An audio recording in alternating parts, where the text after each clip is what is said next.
আপনি খুব সহজে ঘরে বসে মোবাইলের মাধ্যমে ট্রেনের টিকিট কাটতে পারবেন। চলুন দেখে নিই কিভাবে ট্রেনের টিকিট কাটতে হয়।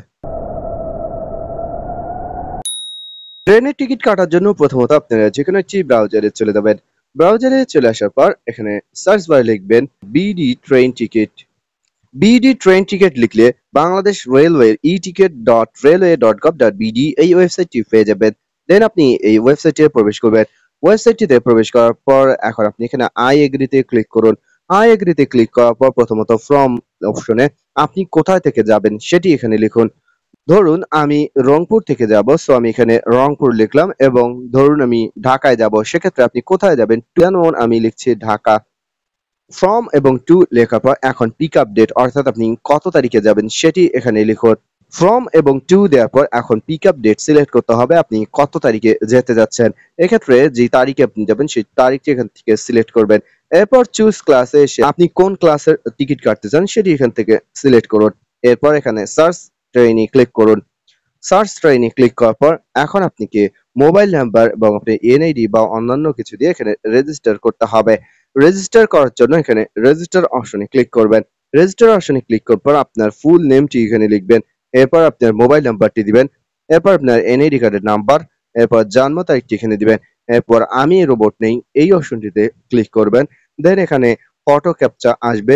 ফটো ক্যাপচার ক্ষেত্রে যেই লেখাটি এখানে উঠবে, যেমন এখানে সাইকেল, সেক্ষেত্রে এখানে সাইকেল ছবিতে টিক মার্ক দিবেন। দেন আপনি পরবর্তী অপশনে ক্লিক করবেন। এভাবে যদি একাধিক ছবি আপনাকে দেখানো হয়, ক্যাপচা ফিল আপ করার পর এখানে দেখতে পাবেন একটি টিক মার্ক চলে আসবে। এরপর ভেরিফাই অপশনে ক্লিক করবেন। ভেরিফাই অপশনে ক্লিক করার পর একটি ওটিপি কোড আপনার মোবাইলের মাধ্যমে যাবে। সেক্ষেত্রে আপনি সেই ওটিপি কোডটি টাইপ করলে এখানে আপনি ইজিলি একটি অ্যাকাউন্ট ক্রিয়েট করতে পারবেন। এরপর আপনি এ ধরনের অপশন দেখতে পারবেন। এখন এখানে আপনি যে স্থানে যাবেন সেই স্থানে যাওয়ার যে ট্রেন রয়েছে সেই ট্রেন এক্সপ্রেসটি এখানে দেখাবে। যেমন আমার এখানে দেখাচ্ছে কুড়িগ্রাম এক্সপ্রেস, এবং কয়টায় ট্রেন ছাড়বে এবং কয়টা নাগাদ আপনি স্থানে পৌঁছাবেন সেটি এখানে দেখাবে। যেমন এখানে আমি 18ই আগস্টের একটি টিকিট কাটছি। 8টা 23 AM এ ট্রেন ছাড়বে এবং পৌঁছাবে সম্ভাব্য 5টা 5 PM এ। এখন এখানে যদি একাধিক ট্রেন সার্ভিস থাকে সেক্ষেত্রে একাধিক ট্রেন সার্ভিস এখানে শো করবে, এবং এখানে দেখতে পারবেন যে কোন ক্লাসের ক্ষেত্রে ভাড়া কত টাকা সেটিও কিন্তু এখানে দেখাবে। এখন আপনি যে ট্রেনের টিকিটটি কাটতে চাচ্ছেন সেই ট্রেনের টিকিটটি এখানে সিলেক্ট করবেন। সিলেক্ট করার পর এখন বুক করতে হবে। বুক করার জন্য নিচে যাবেন, এবং আপনি যে অ্যাকাউন্টটি ক্রিয়েট করেছেন আপনার অ্যাকাউন্টের অধীনে বা আপনার এনআইডি কার্ডের অধীনে সর্বোচ্চ 4টি টিকিট কাটতে পারবেন। এখানে যেই ফাঁকা ঘরগুলো বা সাদা ঘরগুলো দেখবেন, বুঝতে পারবেন এই ঘরগুলো ফাঁকা রয়েছে বা এই সিটগুলো ফাঁকা রয়েছে। এখন আপনি যে সিটগুলো কাটতে চাচ্ছেন সেই সিটগুলো জাস্ট এভাবে সিলেক্ট করবেন। সিলেক্ট করলে নীল কালার ধারণ করবে। তবে যদি দেখেন এভাবে ব্লক করা রয়েছে ব্লু মার্ক, সেক্ষেত্রে বুঝতে পারবেন বুক হয়ে গিয়েছে, এবং যদি সবুজ মার্ক থাকে তার মানে বুঝতে পারবেন কেউ সিলেক্ট করে রেখেছে এবং টিকিট কাটার জন্য প্রস্তুতি নিচ্ছে। এরপর সিলেক্ট করার পর নির্দিষ্ট সিলেক্টকৃত সিটটি এখানে দেখতে পারবেন। যেমন আমি এখানে ক 7 এবং ক 6 টিকিট সিলেক্ট করেছি এবং ভাড়া 630 এবং 630 টাকা, টোটাল 1260 টাকা দেখাচ্ছে। এরপর নিচে গিয়ে আপনি বোর্ডিং স্টেশন সিলেক্ট করবেন। আমি রংপুর স্টেশন থেকে উঠবো, সেজন্য এখানে রংপুর স্টেশন রয়েছে। পাশাপাশি এখানে আরো বোর্ডিং পয়েন্ট থাকতে পারে, যেই স্থান থেকে যাচ্ছেন সেই স্থানে একাধিক স্টেশন থেকে থাকে। এরপর কন্টিনিউ পারচেজ এ ক্লিক করবেন। কন্টিনিউ পারচেজ এ ক্লিক করার পর একটি ওটিপি কোড আপনার মোবাইলে মেসেজের মাধ্যমে পুনরায় যাবে। এখন আপনি ওটিপি কোডটি এখানে পুনরায় টাইপ করবেন। টাইপ করার পর ভেরিফাই অপশনে ক্লিক করুন। ভেরিফাই অপশনে ক্লিক করার পর এখন প্যাসেঞ্জারদের নাম এখানে দিবেন। প্যাসেঞ্জারের নাম এই অপশনটিতে এসে প্যাসেঞ্জারের নাম, আপনার নামটি যেই নামটি দিয়ে আপনি অ্যাকাউন্ট খুলেছেন সেটি অটোমেটিক্যালি চলে আসবে। এরপর প্যাসেঞ্জার 2 কিংবা প্যাসেঞ্জার 3, 4 এভাবে আপনি অন্যান্য যে প্যাসেঞ্জার গুলো নিয়ে যাবেন বা আপনার সাথে যেই যাত্রী থাকবেন তাদের নাম এখানে দিয়ে দিবেন। এরপর এখানে মোবাইল টাইপে এসে আপনার মোবাইল নাম্বার, ইমেইল অ্যাড্রেস দিতে চাইলে ইমেইল অ্যাড্রেস দিবেন, এটি এখানে শো করবে। এরপর আপনি এখানে সমস্ত ডিটেইলস দেখতে পারবেন। আমি যে টিকেটটি কেটেছি সেটার সাথে সার্ভিস চার্জ 40 টাকা এড হয়ে গেছে এবং টোটাল 1300 টাকা দেখাচ্ছে।